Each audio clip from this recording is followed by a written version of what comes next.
Shalom sahabat.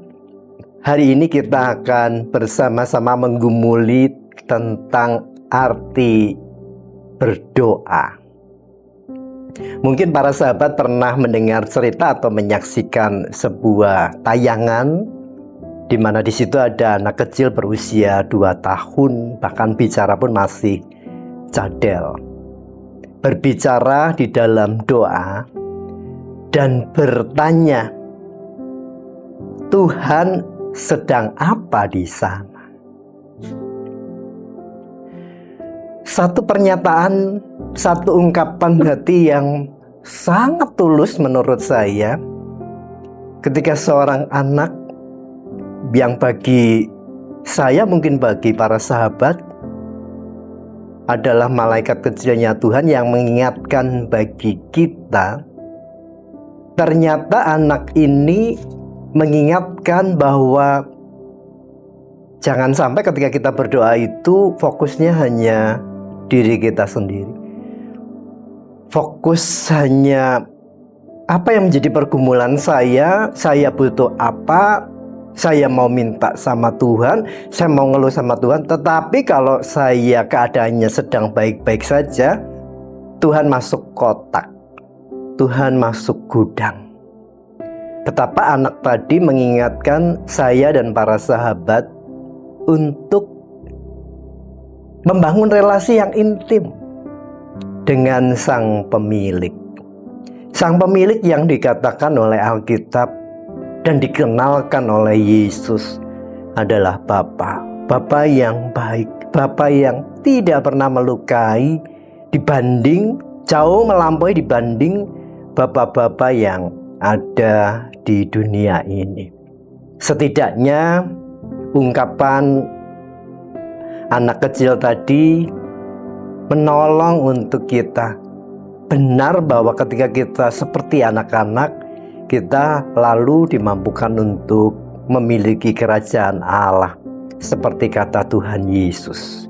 Nah, yang kedua, boleh jadi ketika kita bersama mengumuli tentang doa, itu menjadikan kita saat kita menyaksikan tayangan ini sebuah pemulihan. Maka untuk mengantarnya, saya merefleksikan dengan Yakobus pasal 5 ayat 15 dan 16. Dan doa yang lahir dari iman akan menyelamatkan orang sakit itu, dan Tuhan akan membangunkan dia.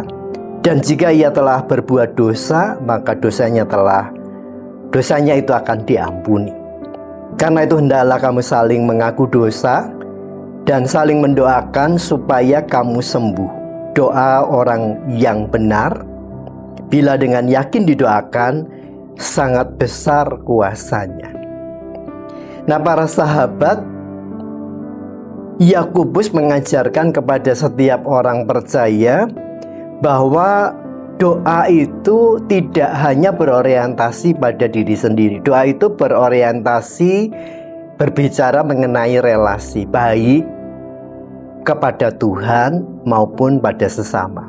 Kita bisa melihat tentu ada persoalan yang serius ketika Yakobus mengingatkan kalau engkau ada dosa, ada luka, saling melukai, ada konflik, mari saling mendoakan.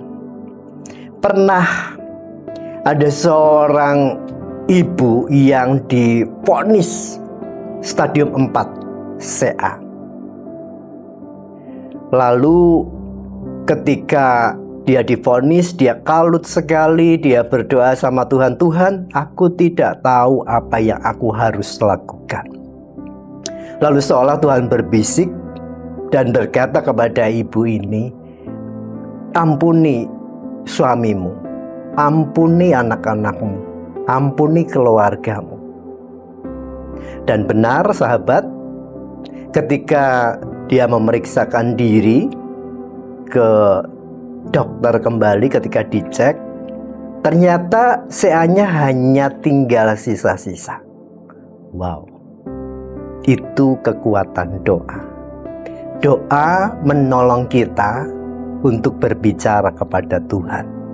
Doa juga menolong kita untuk sembuh, untuk berpulih. Maka biarlah melalui permenungan doa ini kita belajar seperti anak kecil tadi. Tuhan, Engkau sedang apa? Tuhan, apakah Engkau menangis ketika aku sakit? Dan apakah aku menangis ketika aku melukaimu? Kiranya melalui sharing doa ini menjadi kekuatan buat saudara, para sahabat dan saya untuk lebih dekat kepada Tuhan, mengurangi segala kekhawatiran, sakit dan sakit penyakit. Percayalah bahwa hidup ini adalah milik Tuhan. Maka gunakan serapuh apapun engkau, percayalah engkau milik Tuhan.